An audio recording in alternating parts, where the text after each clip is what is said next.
Bienvenidos a este programa nuevo. Yo soy Gabriela Steinitz, y esta es mi mami. Yo soy Anita Steinitz y las dos somos codirectoras de la Casa Museo Trudezóica. Y nos encontramos justamente aquí en la biblioteca de la Casa Museo Trudezóica. Esta casa fue abierta al público en el 2009 en homenaje a Trudezóica, una escultora y pintora checa sobreviviente del Holocausto, que fue mi madre y que fue la abuela de Gaby, porque Gaby es mi hija. Así que somos segunda y tercera generación después del Holocausto. Y las obras de Trudezóica expresan mucho los sentimientos que seguramente ella tuvo cuando salió de los campos de concentración y llegó al Ecuador después de sufrir toda esa locura de la guerra. Así que ella no lo dijo con palabras, pero sí lo dijo con su arte, con sus cuadros que son muy originales porque están hechos con cemento y con materiales de reciclaje. Hoy día hacemos este programa porque es muy importante para nosotros, para todos en realidad, conmemorar este día, el 27 de enero, que es el aniversario número 77 desde la liberación de los campos de concentración de Auschwitz, en el Holocausto. Entonces, es para nosotros sumamente importante recordar la Shoah, bueno, no solo un día como hoy, todos los días, pero hoy día, en esta ocasión, este día en que se hacen eventos en el mundo entero, nosotros también tenemos un programa muy especial para ustedes. Y queremos hacerlo en línea, claro, porque todavía estamos en pandemia, pero también porque esto nos permite llegar a más gente, a más personas, lo que nos parece sumamente importante. Uh-huh.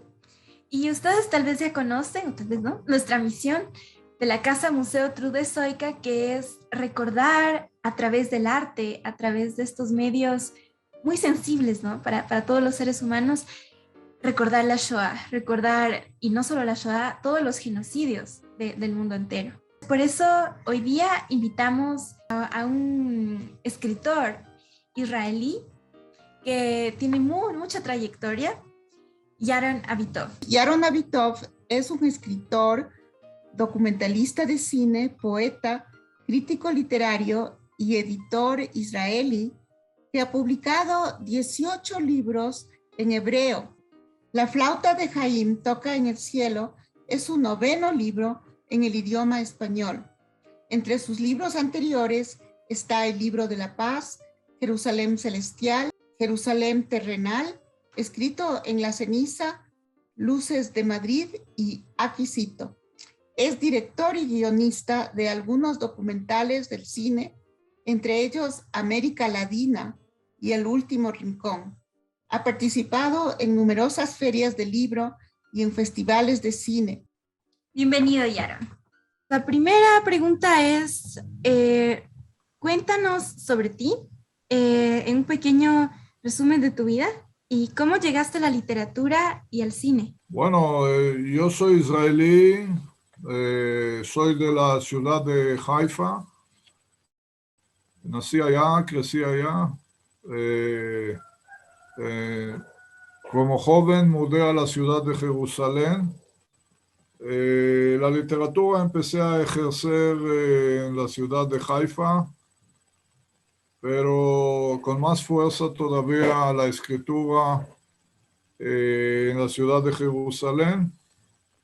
Me inspiró mucho, pero donde voy siempre estoy diciendo que soy de la ciudad de Haifa. En cualquier parte del mundo, yo soy de Haifa. También cuando estoy en Ecuador, soy de Haifa.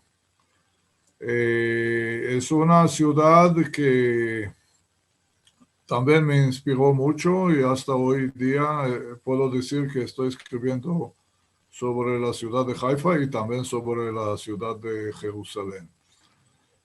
¿Por qué? Porque siempre cada escritor, cada creador lleva en su bagaje cultural su cuna, ¿no? y mi cuna está en estas dos ciudades en Israel. A Ecuador llegué, puedo decir, sin muchas expectativas de ejercer la literatura o el cine, pero se abrieron las puertas y me resultó bien porque yo también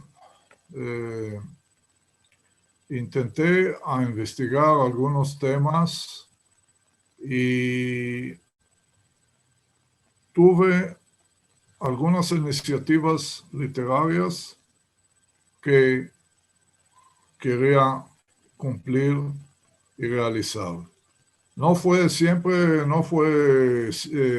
fácil siempre, pero cuando uno tiene una meta y su corazón es limpio y que es muy dedicado a la cultura, pasa que pasa, él va a lograr.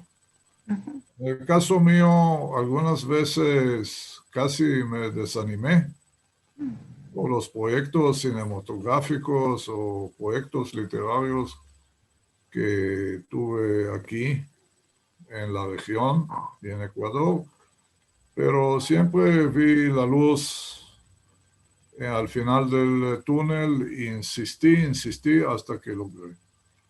Puedo decir que hoy día tengo en mi bagaje cultural en Ecuador 5 documentales de cine que dirigí en 4 años y 11 libros. 3 son del tema del Holocausto. ¿Sí? 3. La gente van a preguntar, ¿y por qué el Holocausto? ¿Sí? Me parece un tema muy importante. No es el único tema que estoy escribiendo, no solamente sobre este tema, seguramente, pero puedo decir que el tema del Holocausto me llamó a mi atención desde la niñez. No pertenezco a una familia de sobrevivientes, no soy ni segunda generación o tercera generación, pero no es obligatorio pertenecer a familias de segunda generación por ser comprometido con este tema. Aparte, yo pienso que en Israel todos somos en una manera u otra segunda generación de una guerra.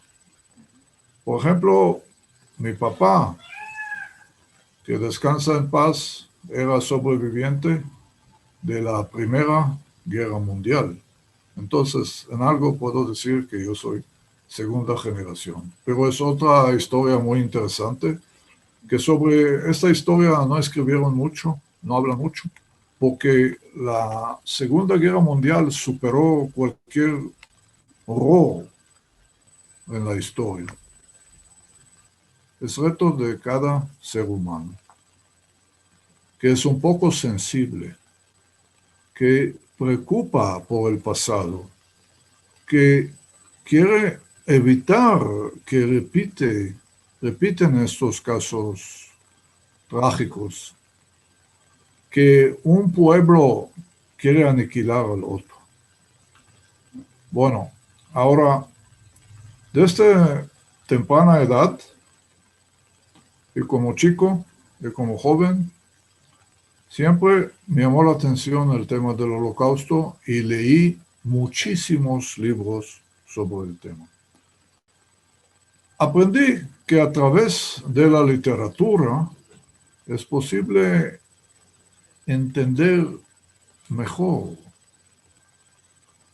a través no solamente de la literatura, a través de la música, el arte, el teatro, porque de un momento y adelante fijé que la gente ya están cansados un poco de las declaraciones de los políticos, de los funcionarios. Vamos a decir la verdad.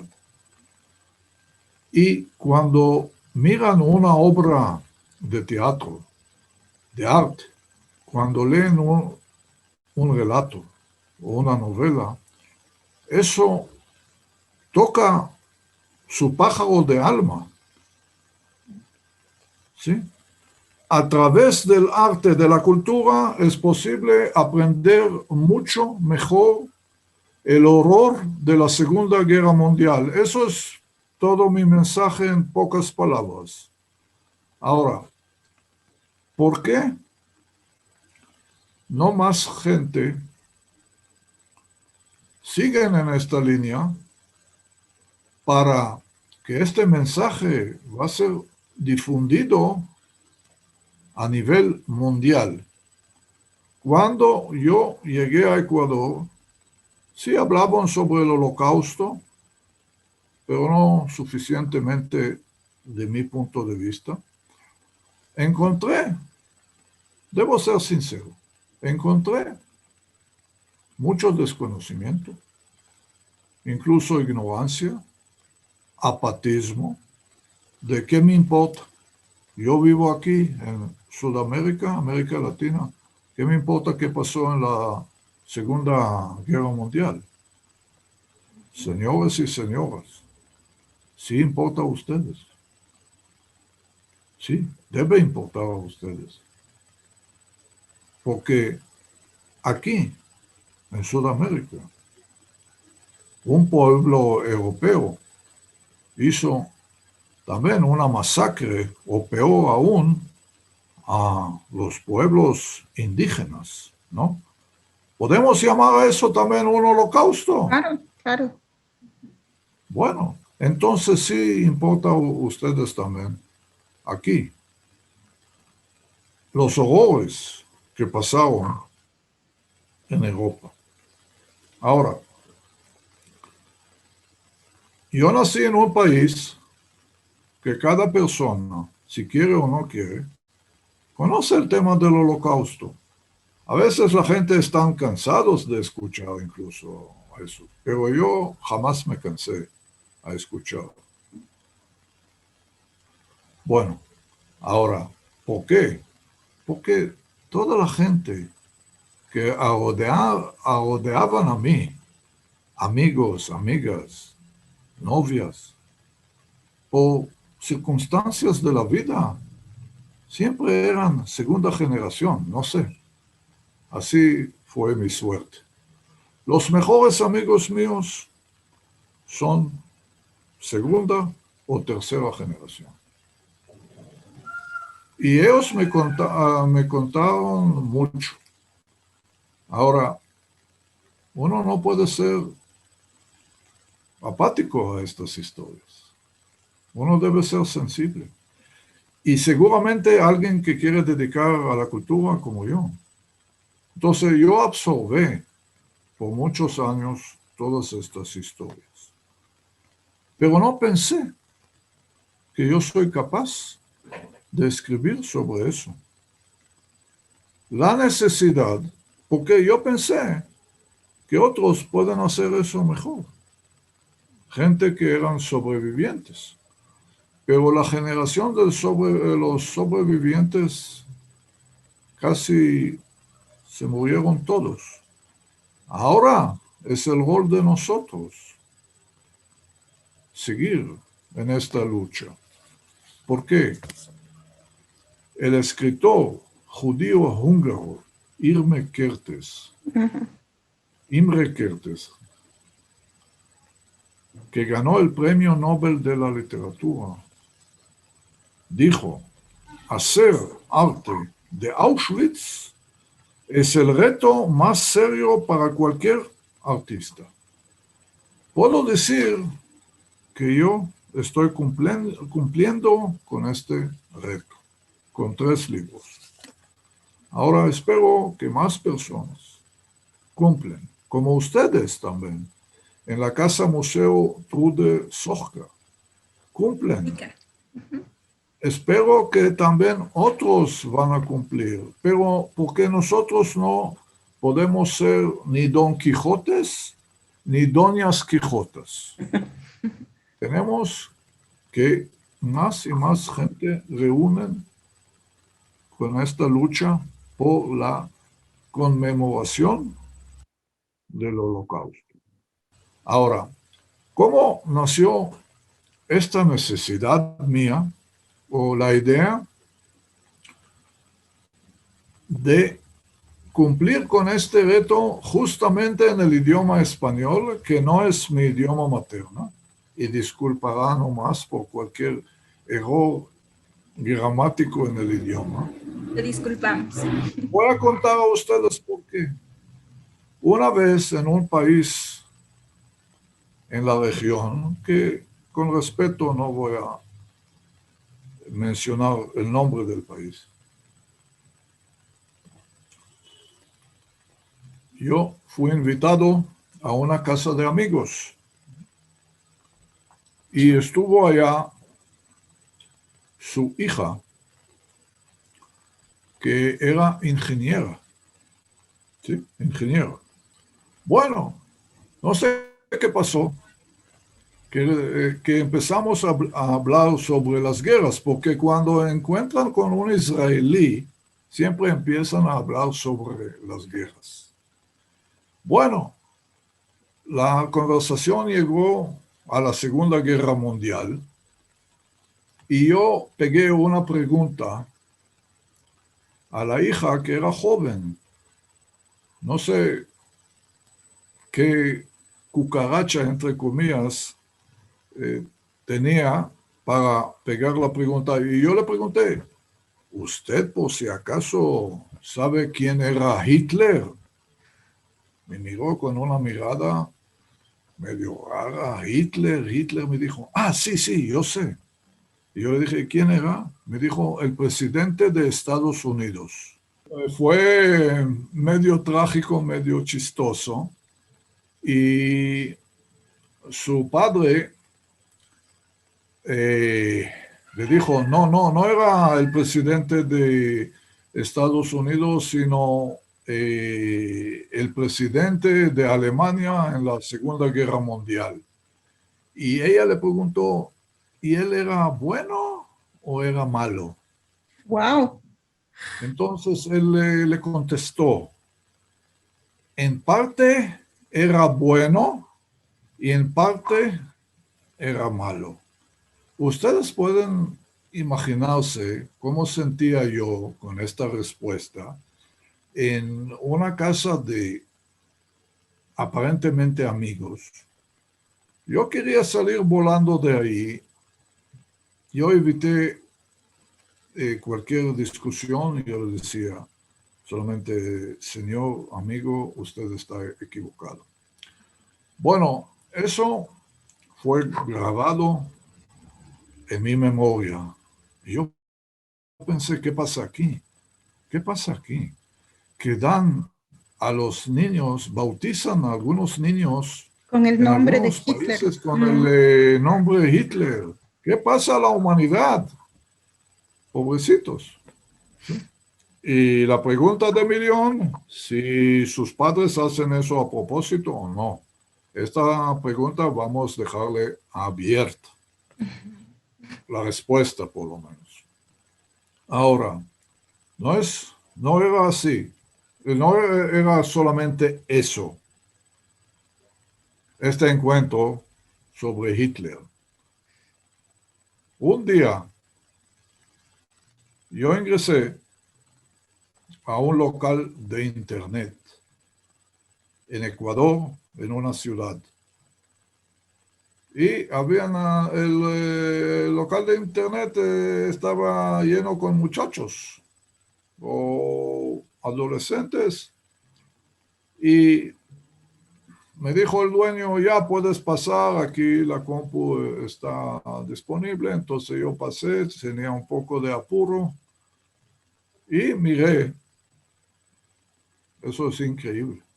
Yo miré en la compu unos deberes que hizo un chico de 17 años, por ahí, 16, 17 años.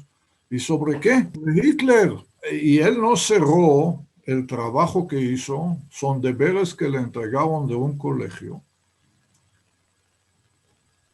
Empecé a leer por curiosidad, ¿no? Leí. Y puedo jurar que todo fue positivo sobre Hitler. No puede ser. Ninguna palabra por la maldad satánica que generó este Hitler. Por esta maldad satánica se murieron no solamente 6 millones de judíos, y eso intento explicar a los latinos, no solamente 6 millones de judíos, señores y señoras, por lo menos 60 millones de personas fueron víctimas en la Segunda Guerra Mundial. Y hay expertos que dicen que las cifras incluso llegaron a 72 millones de personas. Es una cifra que a veces la gente no puede entender, no pueden comprender, ¿no? Es como tan horroroso. Bueno, y al final del día, en un colegio en Ecuador, caramba, enseñan a los chicos que Hitler era bueno. Yo salí del local del internet y yo quería buscar a este profesor por enfrentar con él, porque el chico no tiene culpa. Así. Tiene culpa el sistema educativo, el profesor que le enseña así.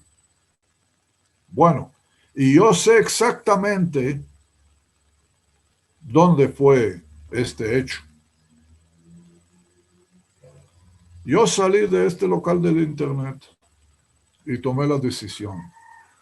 Pasa que pasa. Voy a publicar un libro sobre el Holocausto. Pasa que pasa. Porque yo tomé eso como un reto, como una misión sagrada, puedo decir. Entonces, justamente a propósito, cuéntanos más sobre tus escritos sobre el Holocausto, sobre los libros que has publicado, de qué se tratan, cómo los hiciste. El primer libro sobre el Holocausto se llama Los pájaros no cantan en Auschwitz. Sí. Y fue publicado en 2012. El libro se agotó. Entonces yo publiqué otro libro que se llama Escrito en la ceniza. Luego yo pensé, yo cumplí. Publiqué 2 antologías. Escrito en la ceniza abarca 4 generaciones de escritores que escriben sobre el Holocausto. También dentro del libro participan 86 escritores y escritoras.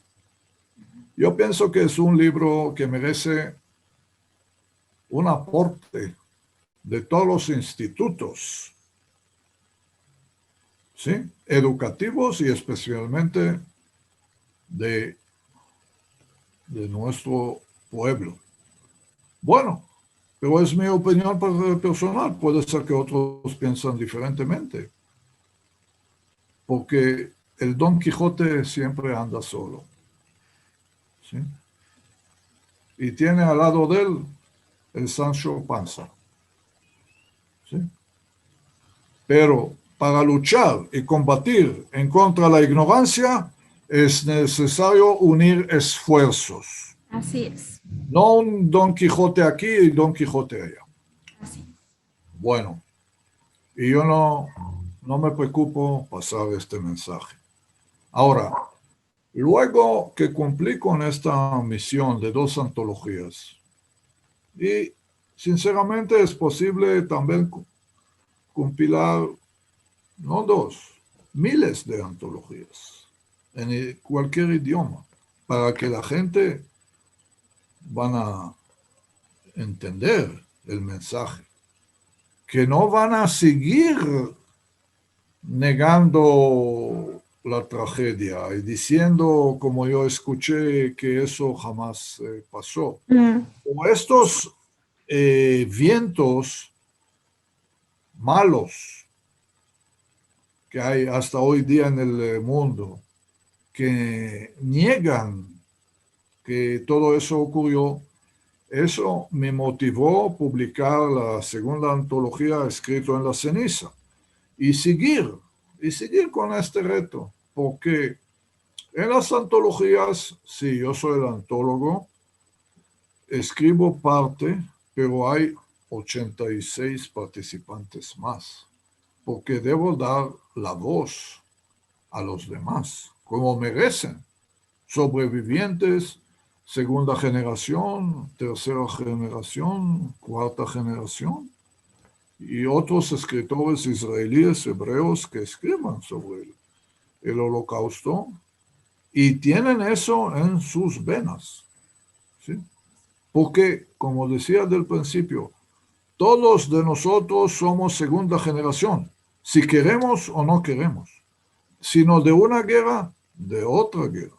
Ahora, pero después que fue publicado, Escrito en la ceniza, sentí como algo me pica, que no cumplí todavía la misión.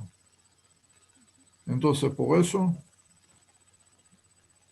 tuvo, por suerte, inspiración y empecé a escribir relatos míos sobre el tema del holocausto. Porque como joven pensé que no soy capaz. Pero ya con los años aprendí que sí, puedo sentir en mi corazón, en mi mente, todo lo que pasó y transmitir eso a la literatura. Y eso simplemente hice con textos que escribí de prosa, que parte de estos textos fueron traducidos al español, parte todavía no, y publiqué el libro La flauta de Haim toca en el cielo. Ahora, uno no puede hablar sobre su obra, pero me parece, de las reacciones que recibí, me parece que en algo logré transmitir el síndrome de la segunda generación y la tercera generación, porque en estos textos literarios, en La flauta de Haim toca en el cielo, el énfasis es un poco diferente. Estoy hablando generalmente sobre nietos de los sobrevivientes y de los víctimas. ¿Por qué? Estoy hablando simplemente sobre el post-trauma. La gente a veces no entiende eso, y a través de la literatura eso es posible transmitir el post-trauma. ¿Por qué? ¿Qué pasó? Hay gente que dicen, ya pasaron más que 70 años, 72 años, ya, ¿por qué es necesario hablar más sobre eso? Pero no.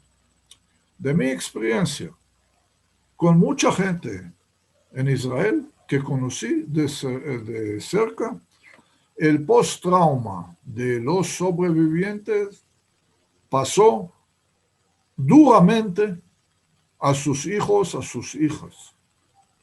Eso no es posible negar. Hay gente que puede decir, es complejo.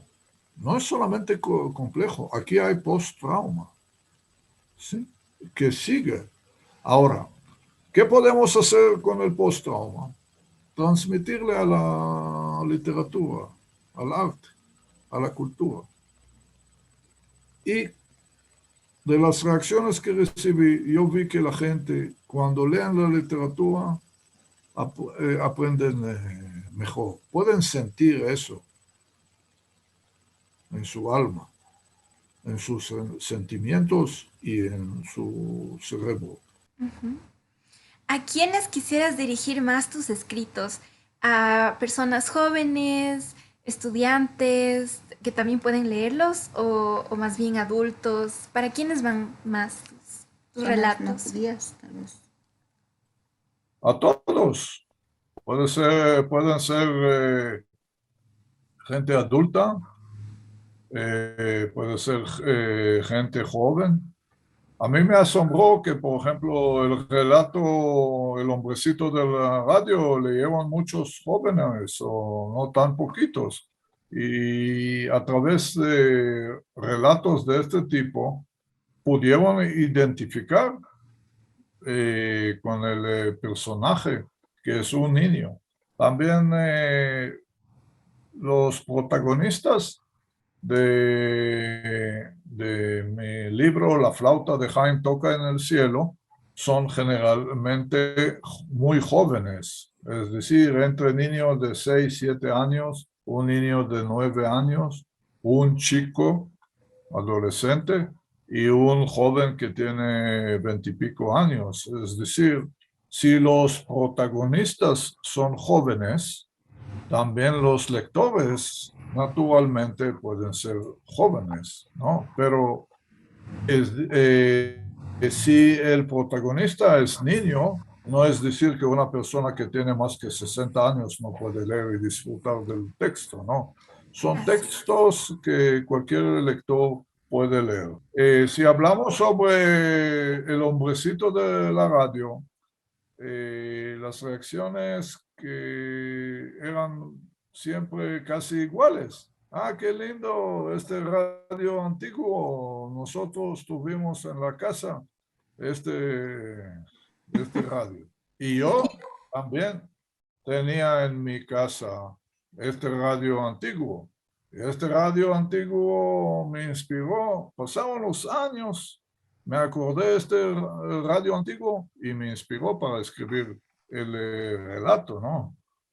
Sin embargo, que la historia que estoy contando no es 100% como en la realidad, porque como decía, yo no soy ni segunda generación ni tercera, pero podía ponerme en los zapatos de este niño. Que quería descubrir el secreto del radio.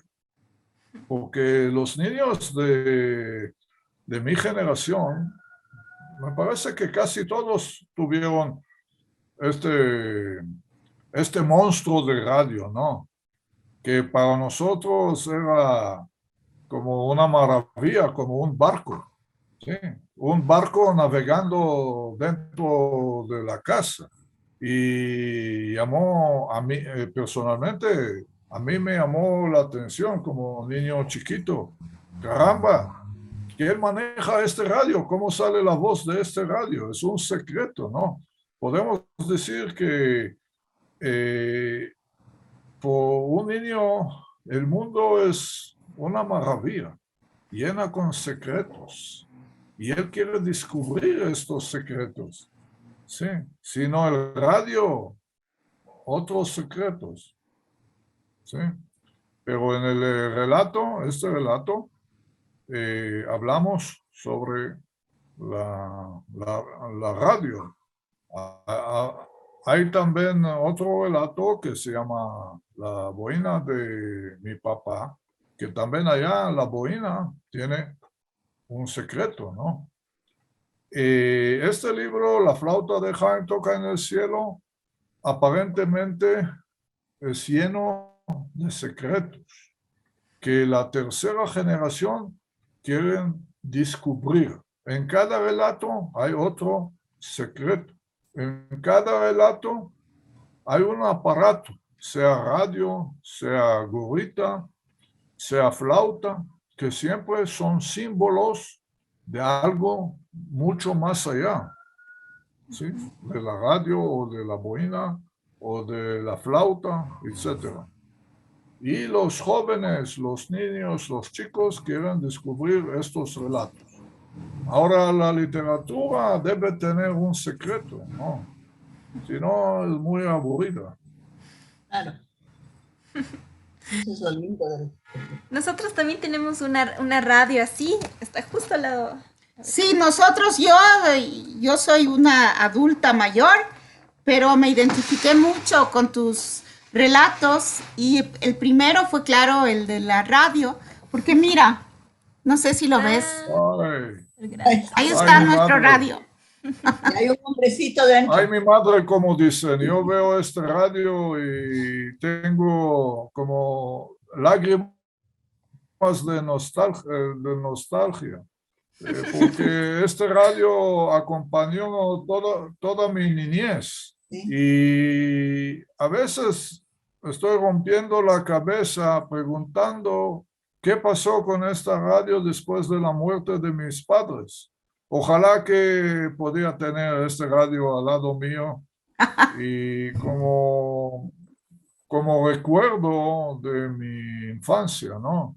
Ahora, a través de la literatura es posible recordar la infancia y revivir la infancia. Así es. ¿Sí? Yo personalmente como escritor me gusta mucho escribir sobre objetos. ¿Sí? Tengo una novela que se llama, es que sobre mi mamá, Nota de mi madre se llama. Y este libro no salió en español, salió solamente en hebreo, pero el libro está lleno con objetos que habían en la casa y a través de eso, por ejemplo, una máquina de coser, de Singer, ¿no? Algo así. Entonces, a través de estos objetos, que en el libro se convierten casi a objetos religiosos, como dicen en el judaísmo. Son religiosos porque no son tan religiosos, pero son religiosos por el protagonista de la novela, que es un hijo que se convirtió a un huérfano después de la muerte de su madre. Entonces, él recuerda a su madre a través de estos objetos que convierten como objetos religiosos para él. A través de ellos, él recuerda a su mamá. Y estos objetos, entre comillas, les ayudan a recordar a su mamá y también generan la literatura. ¿Sí? Pero los objetos, con el tiempo, con la máquina del tiempo, podemos decir, toman fuerza y convierten del realismo al realismo mágico o a la fantasía. Por ejemplo, esta máquina de Singer pasan locuras en el libro con esta máquina de Singer. Esta máquina de Singer para mí fue como mucho más allá de un símbolo que podía identificar a mi madre, ¿no? Mi madre siempre fue pegada a la máquina de Singer, ¿sí? Y en la novela, la máquina de Singer, pasan maravillas con la máquina del Singer. Es una novela que ojalá que un día puedo traducirla al idioma español. Hay como 2 capítulos que fueron traducidos al español y fueron publicados en una revista en el idioma español en Estados Unidos, pero más allá de eso todavía no. Cada uno de tus relatos, yo me identifiqué muchísimo Bueno, tú ves que tengo la misma radio, que seguramente tenía el nombrecito de la radio que se metió adentro. Mi papá, que también fue un sobreviviente del Holocausto, usaba una gorra, una boina, y nosotros siempre le recordamos con eso. Entonces, también es estamos muy identificados con ese relato. Y ese del flautista que toca de Birkenplatz también. A mí me encanta la flauta traversa. Yo durante mucho tiempo toqué la flauta traversa. Así que cada uno es increíble. El también aullido, ese del Nathan Appelfeld, que llevaba el mismo nombre que su abuelo, es muy impresionante para mí. Así que cada uno es más profundo y más importante que el otro.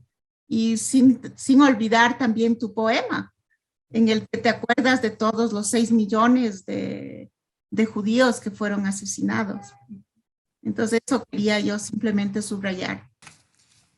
Otra pregunta para ti es, en tu madurez literaria, ¿piensas seguir desarrollando escritos sobre la Shoah? Bueno, no sé si tengo todavía madurez literaria.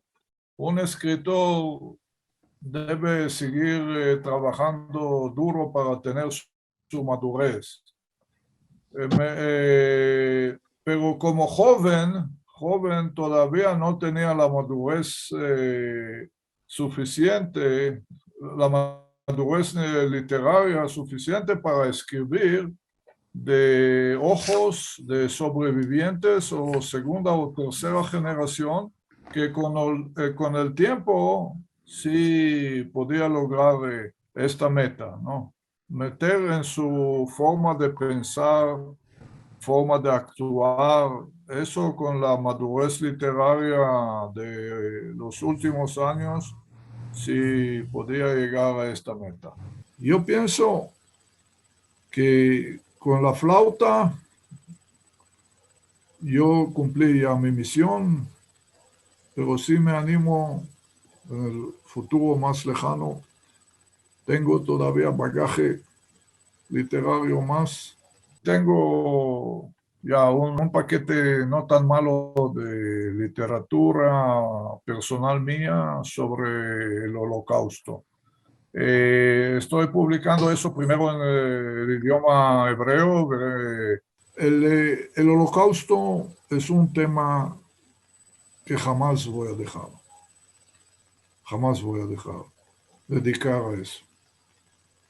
Pero espero que más institutos apoyan a ustedes, Casa Museo Trude Soc, y a mi iniciativa, porque seguir solo, eso es bien complicado. ¿Tú crees que somos los únicos que estamos actuando para que siga la memoria de la Shoah viva? ¿O qué otras personas, qué otros agentes, qué otras instituciones, no sé, conoces tú que también están haciendo este mismo trabajo de salvar esta memoria? Digo que en Ecuador no hay mucha gente que dedica al asunto cultural entre el pueblo judío. Hay ustedes, hay Moti Deren, el músico, con su esposa, que hicieron gran trabajo sobre el tema de la Shoah. En el pueblo judío hay grandes escritores, músicos, poetas, artistas, pintores, etcétera, que dedicaron obras al tema de la Shoah. Sí, están en mi tierra, Israel, y están también en Europa.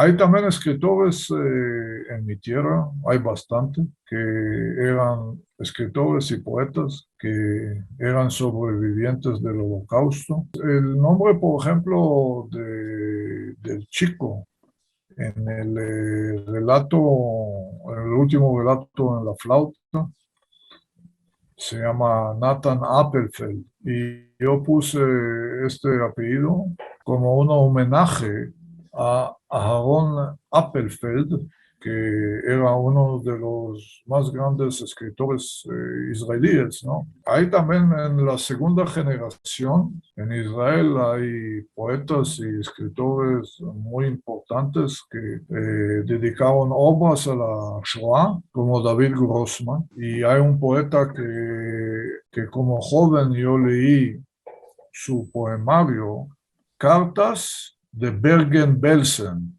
Es posible encontrar fragmentos o relatos o poemas de ellos en la antología Escrito en la ceniza, por ejemplo, de Oded Peled. Pero para mí, con respeto a todos, que valoro mucho, el mejor escritor judío que escribió sobre el Holocausto, antes de mencionar a Elie Wiesel, ¿no? Es el ganador del Premio Nobel de la Paz, es el escritor judío italiano Primo Levi. Yo pienso que cada ser humano debe leer su obra, sea el lector judío o no judío, no importa. Son obras que van a quedar para siempre. Si me preguntan, es como sus libros son como Biblia o Antiguo Testamento de la Shoah. Era testigo de los campos de concentración y convirtió eso a una literatura del nivel más grande que es posible llegar a un escritor. Y no le dieron el premio Nobel, pero eso no tiene ninguna importancia de mi punto de vista, porque Primo Levi era un escritor mejor que muchos ganadores del premio Nobel. ¿Qué sueles hacer tú los 27 de enero? ¿Sueles conmemorar este día de alguna manera?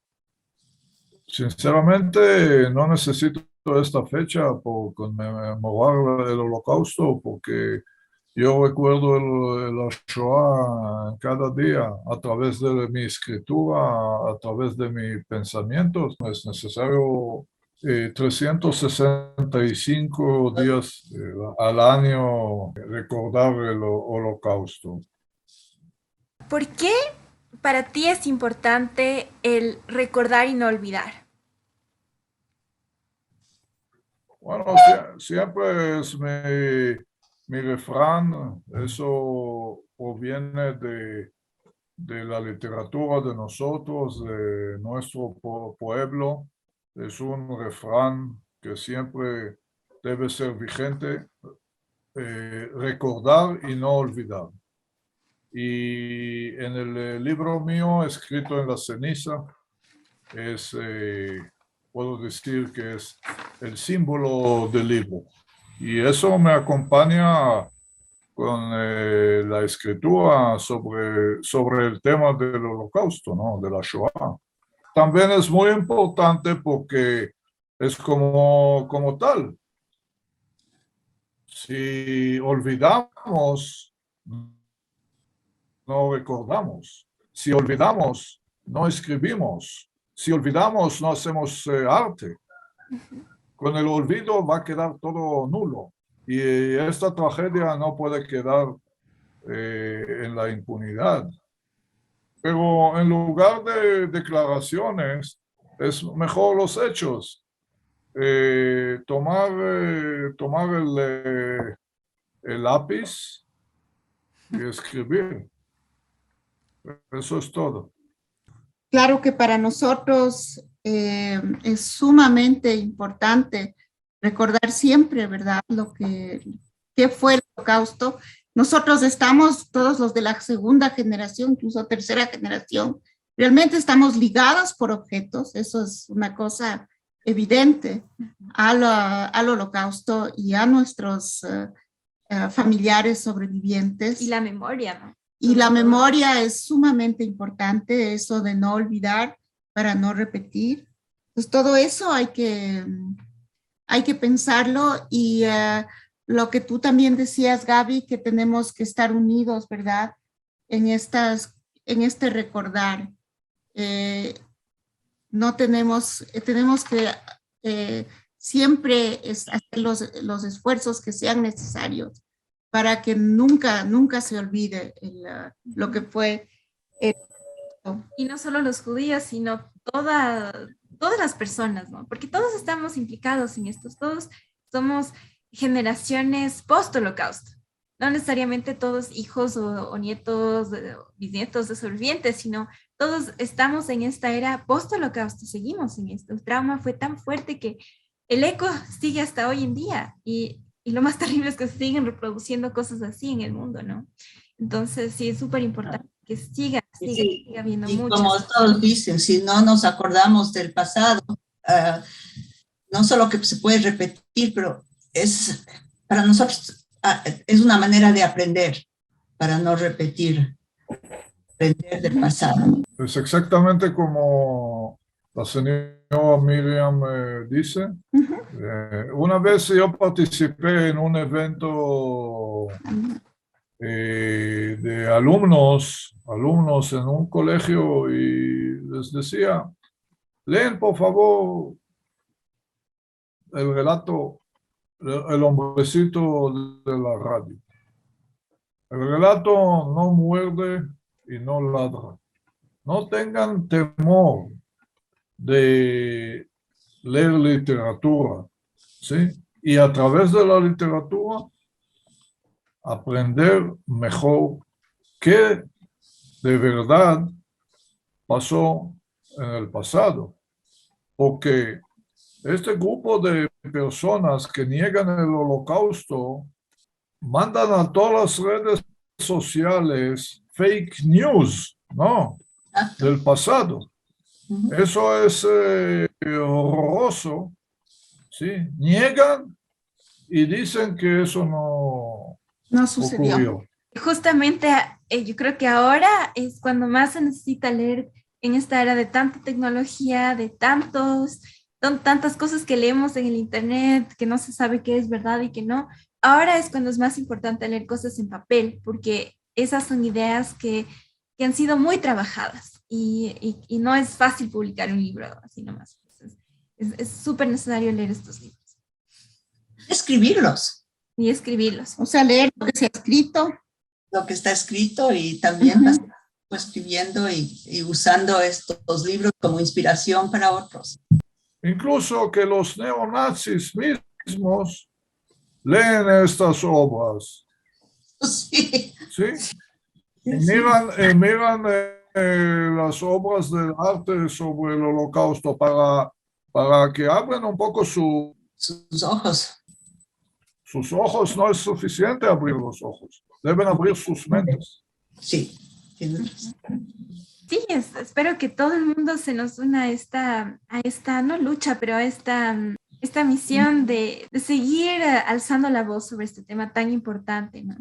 Y hacerlo a través del arte, a través de la literatura, pero también a través de la pintura, como hacemos nosotros con las obras de Trude Soika. De la transmisión oral incluso. Si ustedes que nos están mirando tienen la posibilidad de contar esto, contar los relatos que van leyendo a sus hijos, a sus familiares, a sus amigos, ya es un enorme logro.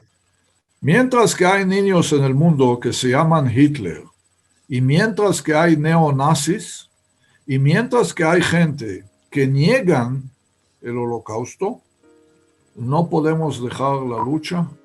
No podemos dejar la lucha. Es necesario que la lucha sea también cultural, en todos los ámbitos culturales.